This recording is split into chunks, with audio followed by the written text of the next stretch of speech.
It might not surprise you much to hear that I enjoyed Sunday school when I was a child.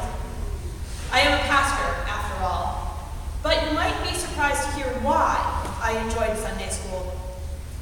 The Bible stories were nice enough. The lessons were usually interesting. I liked some of the songs. I hated all of the crafts. But some of my favorite things about Sunday school were the climbing structures. Like so many sprawling suburban churches, my church housed a nursery school, which used the Sunday school rooms during the week. They had installed an outdoor playground with a big climbing structure made out of tires and an indoor play space for rainy days with a structure that we called the fort. When my class was very well behaved and finished our activities early, or more often when we were not very well behaved and our teacher gave up on trying to get the lesson done that day, we got to play. One day, out on the playground, one of my classmates, Glenn, had attained an awesome perch at the top of the climbing structure when another classmate, Morgan, approached and shoved him out of the way to take the good spot. Glenn shoved back, and Morgan declared indignantly, "You can't do that, you're supposed to turn the other cheek." We had learned the well-known verse and had discussed its message of nonviolence some weeks before, and I guess some of us had figured out how to use it to our own advantage. The proper Christian response to aggression was passivity, we had learned. The proper response to violence was nonviolence. The secret, therefore, was to be the aggressor. Your hapless victim would be obligated to turn the other cheek, taking your abuse meekly as Jesus had commanded, and you would get your way without the risk of retaliation. Our interpretation sounds obviously wrong because, of course, it is wrong. And yet, this misinterpretation was not created in a vacuum. In misinterpreting this passage for our own benefit, we were drawing on a Christian culture that has often misinterpreted the same passage, the passage which is our gospel reading for today. The passage comes from the Sermon on the Mount, an extended discourse in which Jesus teaches crowds in Galilee. Many of Jesus' best-known teachings are drawn from the Sermon on the Mount, or its counterpart in Luke. Teachings like the Beatitudes, like the words, "Judge not, lest ye be judged," teachings like the Lord's Prayer. Many of the teachings of the Sermon on the Mount expand on the teachings of the Law of Moses, found in the first 5 books of the Hebrew Scriptures, which were the foundation of the Jewish faith and practice shared by Jesus, his disciples, and his followers. In today's passage, Jesus teaches about how to deal with aggression, violence, evil, and enemies. In words so challenging that 2 millennia later, Christian societies are still kind of trying to explain them away. Jesus quotes a passage from Exodus. "You have heard it said, an eye for an eye and a tooth for a tooth," he says. This system of retaliation, an eye for an eye and a tooth for a tooth, may sound barbaric to us, and yet to this day society is afflicted by the human tendency to escalate conflict, whether it's physical violence or emotional harm. Surely we can think of situations in our own lives where the desire to get even led to not evenness, but larger and larger acts of cruelty and hostility. The ancient Israelites, like us, struggled with that human tendency, and this law, an eye for an eye and a tooth for a tooth, as cruel as it may sound, commands them to settle the score without adding to it. But Jesus takes this law even further. "Do not resist an evildoer," he says. "If anyone strikes you on your right cheek, turn the other also. And if anyone wants to sue you and take your coat, give your cloak as well. And if anyone forces you to go 1 mile, go also the 2nd mile." Too often, Christians have heard these words as a call to meekness, docility, and passivity. We have assumed that turning the other cheek means patiently enduring violence, meekly submitting to abuse, silently suffering oppression. My Sunday school classmates and I thought we had learned what those words meant. If someone is mean to you, don't get back at them, just tolerate it. That's what our teacher had taught us, and probably what she had learned in Sunday school and her teacher before her. Kingdoms and empires have taught this lesson to their subjects. In the days of slavery, white supremacist ministers preached this lesson to slaves. Abusive spouses and parents have used it against their victims. The supposed message is that if we act like doormats and punching bags in the face of violence, God will reward us in heaven. But is that what Jesus is saying? I don't think it is. Biblical scholar Walter Wink has pointed out that Jesus specifically refers to the right cheek. In order for a right-handed person to strike someone on the right cheek, he notes, the blow must be with the back of the hand, which he says would be a dehumanizing and disrespectful gesture in the ancient world, as it still is to a lesser extent in ours. A gesture meant to reinforce hierarchies. Looking at the legal codes of the time, Wink notes that the fine for striking an equal with the back of the hand was 100 times greater than the fine for striking an equal with a fist. There was no penalty for backhanding someone of a lower social station. A backhand slap was the normal way of admonishing inferiors, Wink declares. Masters backhanded slaves, husbands, wives, parents, children, men, women.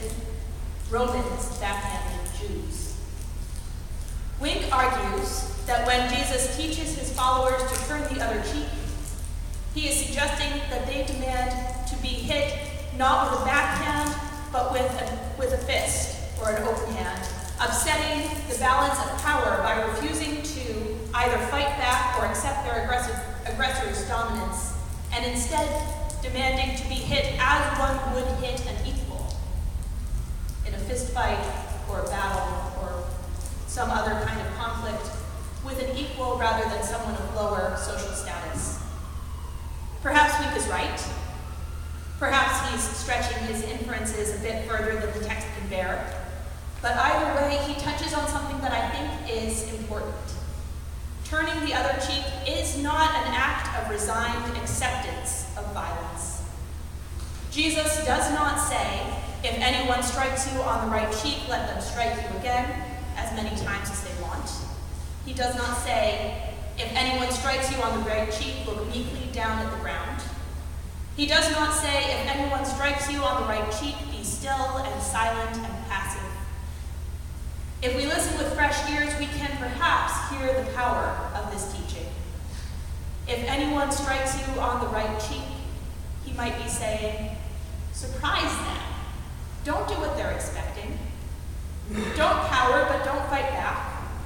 With your cheek still stinging and your eyes still watering, look them in the eye and say, now hit me here. Jesus invites his followers to confront violence, but not with more violence. He does not call them to be doormats and pushovers. He calls them to be courageous witnesses to another way of living. Turning the other cheek is nonviolent, but make no mistake, it is confrontational. It turns a mirror on cruelty and injustice, shines holy light on evil, and confronts the powers of evil and oppression with the power of the reign of God. This Martin Luther King Day, a history blog I read, published an image of an incredible document. Typewritten guidelines on yellowed paper, written by the Reverend Dr. Martin Luther King Jr. and other leaders of the Montgomery Improvement Association. Directed to the African American community of Montgomery, Alabama, as the bus boycott came to an end. The guidelines give advice to African Americans boarding racially integrated buses in the first few days after the boycott ended. And they give voice for that time and place to some of the principles I believe Jesus was espousing when he told his followers to turn the other cheek. If there is violence in word or deed, the document declares, it must not be our people who commit it. Be quiet but friendly, proud but not arrogant, joyous but not boisterous. Be loving enough to absorb evil, and understanding enough to turn an enemy into a friend. The document offers some specific strategies, some of which might sound odd to modern ears. Do not deliberately sit by a white person unless there is no other seat, Reverend King and his colleagues advise their African American readers.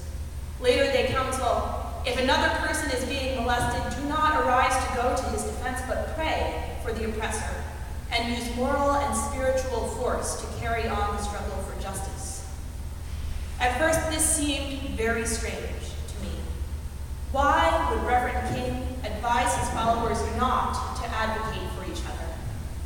But in his time and place, this was how he applied Jesus' admonition to turn the other cheek. Turning the other cheek means confronting violence and injustice in an unexpected way. Reverend King is perhaps anticipating that white racists will try to pick fights and incite riots. He warns his community not to fall into that trap, but to rise above it. That was one way of turning the other cheek in that time and place for that community. And what about our community? How do we practice this challenging teaching? Many of us are fortunate not to face regular threats of violence on the streets and subways, in our places of work and leisure. Unlike Jesus' followers, there are no Roman centurions who are legally entitled to hit us on the right cheek or force us to carry their pack for 1 mile.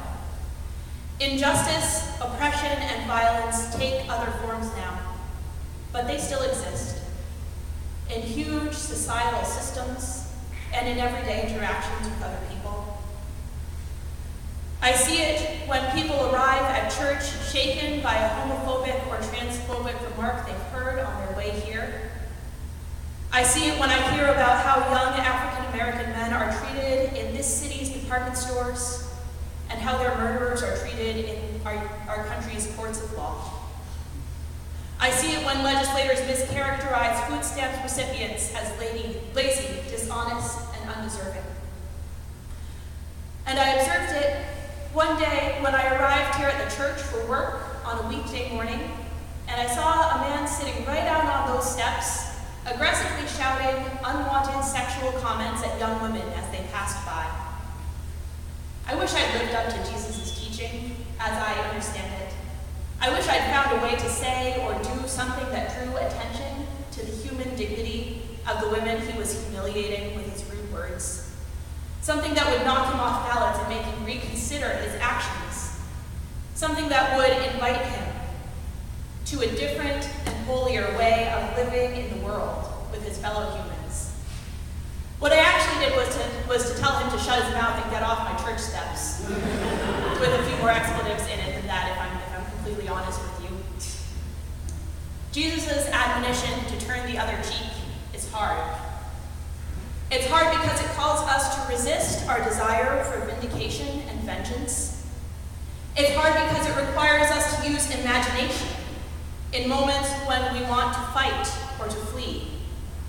It's hard because it isn't a recipe with step-by-step instructions, but a call to creative, nonviolent confrontation. A call which we need to answer differently depending on the particulars of the situation.